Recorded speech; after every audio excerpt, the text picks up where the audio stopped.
سرکار سیدی شرف الدین یحییٰ منیری رحمت اللہ علیہ نے لکھا ہے کہ جب تک تمہارے دل میں ذرہ برابر رائی کے دانے کے برابر تکبر ہوگا تمہاری عبادتوں کا فیض تمہیں نہیں ملے گا، عبادتوں کا فیض تمہیں نہیں ملے گا۔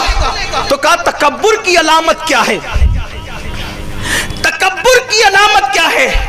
تو فرمایا اگر تم نے کائنات میں سب کو اپنے سے بہتر سمجھا، توجہ کریں، کائنات میں تم نے ساری کائنات کو اپنے سے بہتر سمجھا اور اپنے کو حقیر سمجھا، لیکن ایک بندے سے اپنے آپ کو بہتر سمجھا، تو سمجھ لینا کہ ابھی بھی تمہارے اندر تکبر موجود ہے، کہ آپ نے ایک بندے سے اپنے آپ کو بہتر۔ اور یاد رکھنا اپنے آپ کو کسی سے بہتر سمجھنا یہ آپ کی عبادتوں کو ضائع کروا دیتا، کوئی برکت نہیں ملتی۔